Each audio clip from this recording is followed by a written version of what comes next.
ನಮಸ್ಕಾರ ಕರ್ನಾಟಕ. ಇವತ್ತು ಒಂದು ಬಹಳ ವಿಚಿತ್ರವಾಗಿರತಕ್ಕಂಥ ಘಟನೆಯನ್ನು ತಮ್ಮ ಎದುರಿಗೆ ತರಲಿಕ್ಕೆ ಪ್ರಯತ್ನ ಮಾಡ್ತಾ ಇದ್ದೀನಿ. ಏನಪ್ಪ ವಿಚಿತ್ರ? ಕಲಬುರಗಿ ಮಹಾನಗರ ಪಾಲಿಕೆಯಲ್ಲಿ ನಡೆದಿರ್ತಕ್ಕಂಥ ಒಂದು ಅಸಹಜ ಘಟನೆ ಅನ್ನಬಹುದು, ಸಹಜ ಘಟನೆನೂ ಅನ್ನಬಹುದು. ಏನನ್ನು ಕೂಡ ಅಂದರೆ ತಪ್ಪಾಗಲಾರದಂಥ ವಿಷಯ ಮಹಾನಗರ ಪಾಲಿಕೆಯಲ್ಲಿ ನಡೀತಾ ಇದೆ. ಏನು ನಡೀತಾ ಇದೆ? ಮಧ್ಯರಾತ್ರಿ 3:30 ಮಹಾನಗರ ಪಾಲಿಕೆಯ ಸಂಬಂಧಿಸಿದ ಅಧಿಕಾರಿಗಳ ಐಡಿಗಳ ಮೇಲೆ ಲಾಗಿನ್ ಆಗಿ ಸುಮಾರು 87 ಆಸ್ತಿಗಳ ಖಾತೆ ಹಕ್ಕುಗಳ ವರ್ಗಾವಣೆಯಾಗಿವೆ. ಇದು ನಿನ್ನೆ 16/7/2025 ನಡೆದಿರ್ತಕ್ಕಂಥ ಮಹಾನಗರ ಪಾಲಿಕೆಯ ಸಾಮಾನ್ಯ ಸಭೆಯಲ್ಲಿ ಚರ್ಚೆಗೆ ಬಂದಿರತಕ್ಕಂಥ ವಿಷಯ. ಇದು ಚರ್ಚೆಗೆ ಬಂದಿರುವುದು ಅಲ್ಲಿ ನಾನು ಕೇಳ್ಪಟ್ಟಂತೆ ಚರ್ಚೆಗೆ ಬರದೇ ಇರತಕ್ಕಂಥವು ಇದಕ್ಕಿಂತಲೂ ಹೆಚ್ಚಿನ ಅನಾಹುತ ಕೆಲಸಗಳು ನಡೀತಾ ಇವೆ ಅಂತ ಏನು ಹೇಳ್ತಾರೆ ಜನ, ಅನುಭವಸ್ಥರು. ಮಹಾನಗರ ಪಾಲಿಕೆ ಕಲಬುರಗಿಯಲ್ಲಿ ದುಡ್ಡು ಕೊಟ್ಟರೆ ಏನೂ ಕೂಡ ನಡೆಯುತ್ತದೆ ಅಂತ ಹೇಳ್ತಾರೆ. ಇದರ ಅರ್ಥ ಈ ಕಲಬುರಗಿ ಮಹಾನಗರ ಪಾಲಿಕೆಗೆ ಕಾನೂನು ಇಲ್ಲವೇ? ಸಂವಿಧಾನದ ಅಡಿಯಲ್ಲಿ ಇದು ಕೆಲಸ ಮಾಡೋದಿಲ್ಲವೇ? ಸರ್ಕಾರ ಇದಕ್ಕೆ ಮೇಲು ಉಸ್ತುವಾರಿ ಮಾಡೋದಿಲ್ಲವೇ? ಇದಕ್ಕೆ ಸಂಬಂಧಿಸಿದವರು ಏನು ಮಾಡ್ತಾರೆ? ಇದು ಅಧಿಕಾರಿಗಳ ಐಡಿ ಲಾಗಿನ್ ಆಗ್ತದೆ, ಅಧಿಕಾರಿಗಳಿಗೆ ಆಗಲೇಬೇಕಲ್ಲ. ಇಲ್ಲ ಯಾರಾದರೂ ಹ್ಯಾಕರ್ ಮಾಡಿದರೆ ಅಧಿಕಾರಿಗಳು ಕಂಪ್ಲೇಂಟ್ ಯಾಕೆ ಕೊಡಲಿಲ್ಲ? ಸಣ್ಣ ಪೊಲೀಸರಿಗೆ ಅಧಿಕಾರಿಗಳು ನೇರವಾಗಿ ಅರ್ಜಿ ಸಲ್ಲಿಸಲು ಅವಕಾಶ ಇದೆ ಅಲ್ವಾ? ಅಧಿಕಾರಿಗಳು ಕಂಪ್ಲೇಂಟ್ ಕೊಟ್ಟಿಲ್ಲ ಅಂದರೆ ಇವ್ರದ್ದು ಪಾಲುದಾರಿಕೆ ಇದೇನೆ? ಇದು ಸಾರ್ವಜನಿಕರು ಕೇಳ್ತಕ್ಕಂಥ ಪ್ರಶ್ನೆ. ಮಹಾನಗರ ಪಾಲಿಕೆಯಲ್ಲಿ ಈ ಥರ ಕಾರ್ಯಗಳು ನಡೆದರೆ ಜನ ನಂಬುವುದಾದರೂ ಯಾರಿಗೆ? ಮಹಾನಗರ ಪಾಲಿಕೆಗೆ ನಂಬಬೇಕಾ? ಅಧಿಕಾರಿಗಳಿಗೆ ನಂಬಬೇಕಾ? ಯಾರಿಗೆ ನಂಬಬೇಕು? ಯಾರಿಗೆ ನಂಬಿ ಹಣ ಕಟ್ಟಬೇಕು, ಆಸ್ತಿ ತಗೊಳ್ಬೇಕು, ವರ್ಗಾವಣೆ ಮಾಡ್ಕೊಳ್ಳೋಕ್ಕೆ ಅರ್ಜಿ ಕೊಡಬೇಕು?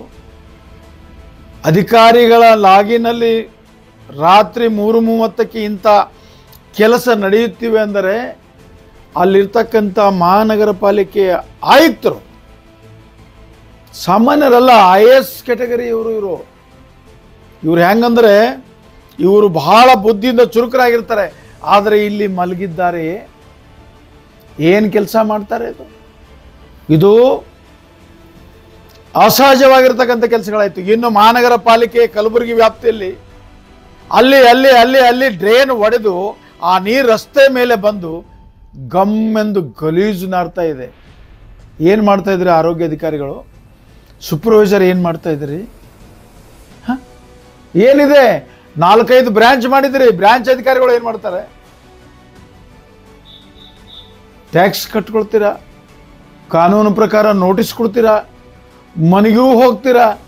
ನೀವೇನ್ರಿ ಸ್ವಾಮಿ ಮಾಡ್ತಾ ಇದ್ದೀರಿ? ಎಷ್ಟು ನಿಷ್ಠುರವಾಗಿ ನೀವು ಟ್ಯಾಕ್ಸ್ ಕೇಳ್ತೀರಾ, ಅಷ್ಟೇ ನಿಷ್ಠುರವಾಗಿ ಜನರಿಗೆ ಸೇವೆ ಕೊಡಬೇಕು ಅನ್ನೋದು ನೀವು ಮರಿಬಾರ್ದು. ಇದು ಏನಾಗ್ತದೆ ಗೊತ್ತಾ? ಇಂಥ ಆಸ್ತಿ ವರ್ಗಾವಣೆಗಳು ಸಾಕಷ್ಟಿವೆ. ಸುಮಾರು 7,500 ಮನೆಗಳು ಮಹಾನಗರ ಪಾಲಿಕೆ ಗಡಿಗೂ ಹೊಂದಿಲ್ಲದಂಥವು ಎಂಟ್ರಿ ಆಗಿರುವಂತೆ ಮಹಾನಗರ ಪಾಲಿಕೆಯಲ್ಲಿ. ಏನು ಇಲ್ಲಿದ್ದವ್ರೇನು ಏನು ಕಾಯ್ತಾರೆ? ಆನೆ ಕಾಯ್ತಾರ? ಯಾಕಂದ್ರೆ ಬೇರೆ ಶಬ್ದ ಅನ್ನೋದು ನನಗೆ ನಾಚಿಕೆ ಆಗ್ತದೆ. ಯಾಕಂದ್ರೆ ಒಳ್ಳೆಯ ವಿದ್ಯಾವಂತರು ಅಧಿಕಾರಿಗಳು ಆಗಿರ್ತಾರಲ್ಲಿ. ಏನು ಆನೆಗಳ ಕಾಯ್ತೀರಾ? ಏನು ಹುಲಿಗಳ ಕಾಯ್ತೀರಾ? ನಿಮ್ಮ ಕೆಲಸವೇನು? ಸರ್ಕಾರ ನಿಮಗೆ ಉತ್ತಮವಾಗಿರ್ತಕ್ಕಂಥ ವಾಹನ ಕೊಟ್ಟು ಎಲ್ಲ ವ್ಯವಸ್ಥೆ ಇಟ್ಟು ಕೈಗೊಬ್ಬ ಕಾಲಿಗೊಬ್ಬ ಸೇವಕರನ್ನು ಕೊಟ್ಟು ಮೋಜು ಮಸ್ತಿ ಮಾಡುವುದಕ್ಕೆ ನಿಮಗೆ ಇಷ್ಟೆಲ್ಲ ಕೊಟ್ಟಿದ್ದೇನಾ? 7,500 ಮನೆಗಳು ಹೆಂಗೆ ಎಂಟ್ರಿ ಅದು? ರಾತ್ರೋರಾತ್ರಿ 87 ಆಸ್ತಿಗಳು ಹಕ್ಕು ವರ್ಗಾವಣೆ ಹೆಂಗಾಯಿತು? ಸಿಕ್ಕಲ್ಲಿ ರಸ್ತೆ ಮೇಲೆ ನೀರು ಹರಿತಾ ಇದೆ, ಅದನ್ನು ಸ್ವಚ್ಛಗೊಳಿಸುವರು ಯಾರು? ಇದು ಮಹಾನಗರ ಪಾಲಿಕೆ ಸಭೆಯಲ್ಲಿ ಚರ್ಚೆಯಾಗಿದ್ದು ಈ ಪ್ರಕರಣವನ್ನು COD ಅಥವಾ CBIಗೆ ಕೊಡಬೇಕು. ಕೆಲವರ ಅಭಿಪ್ರಾಯದ ಪ್ರಕಾರ ಯಾರಿಗೂ ಕೊಡಬೇಕಾಗಿಲ್ಲ. ಇಲ್ಲಿ ಜಿಲ್ಲಾ ಉಸ್ತುವಾರಿ ಮಂತ್ರಿಗಳು ಆಯಾ ಕಟ್ಟಿನ ಅಧಿಕಾರಿಗಳನ್ನು ಸಭೆ ಕರೆದು ಇಲ್ಲಿನ ಪೊಲೀಸರಿಗೆ ಇಲ್ಲ ಲೋಕಾಯುಕ್ತ ಪೊಲೀಸರಿಗೆ ಕೊಟ್ಟರೆ ಈ ಪ್ರಕರಣ ಹೊರಗೆ ಬರ್ತದೆ, ಸಣ್ಣ ಪೊಲೀಸರಿಗೆ ಕೊಟ್ಟರೆ ಈ ಪ್ರಕರಣ ಹೊರಗೆ ಬರ್ತಾ ಇದೆ. ಯಾರಿಗೆ ಕೊಡ್ಬೇಕ್ರಿ? ಈಗ ಹೊತ್ನಾಗ ಹಾವದ ಯಾರಿಗೆ ಗೊತ್ತಿಲ್ಲ. ಇನ್ನು ಮುಂದೆ ನೀವು ಜಿಲ್ಲಾ ಉಸ್ತುವಾರಿ ಸಚಿವರಾಗಲಿ ಪಾಲಿಕೆಯ ಆಯುಕ್ತರಾಗಲಿ ಸುಮ್ಮನೆ ಕೂತರೆ ಇದರಲ್ಲಿ ಈ ಕಳ್ಳಾಟದಲ್ಲಿ ನಿಮ್ಮ ಪಾಲು ಇದೆ ಅಂತ ಜನ ನಿರ್ಧಾರಕ್ಕೆ ಬರಬಹುದು. ಆದ್ದರಿಂದ ಕೂಡಲೇ ಎಚ್ಚೆತ್ತುಕೊಂಡಿರ್ತಕ್ಕಂಥ ಜಿಲ್ಲಾ ಉಸ್ತುವಾರಿ ಸಚಿವರು ಮತ್ತು ಇದಕ್ಕೆ ಒಬ್ಬರು ಸಚಿವರಿದ್ದಾರೆ, ಯಾರೋ ಭೈರತಿ ಸುರೇಶ್ ಸಾಹೇಬರು. ಇವರು ಎಚ್ಚೆತ್ತುಕೊಂಡು ಕೂಡಲೇ ಈ ಎಲ್ಲ ಕಲಬುರಗಿಯಲ್ಲಿ ಏನೇನು ಆಸ್ತಿ ಹಕ್ಕು ಬದಲಾವಣೆ ಆಗಿದೆ, ಇನ್ನೊಂದು ಎಷ್ಟೆಷ್ಟು ಗಾರ್ಡನ್ ನಿರ್ಮಾಣ ಆಗಿವೆ, ಎಷ್ಟೆಷ್ಟು ಕಾಮಗಾರಿ ಆಗಿವೆ, ಎಲ್ಲ ಸಂಪೂರ್ಣವಾಗಿ ತನಿಖೆ ಮಾಡಬೇಕು. ಇಲ್ಲದಿದ್ದರೆ ನೀವೆಲ್ಲರೂ ಏನು ಅಂತ ನಿರ್ಧಾರ ಮಾಡ್ತಾರೆ ಜನ, ನೀವೇ ತಿಳಿದುಕೊಳ್ಳಬೇಕು.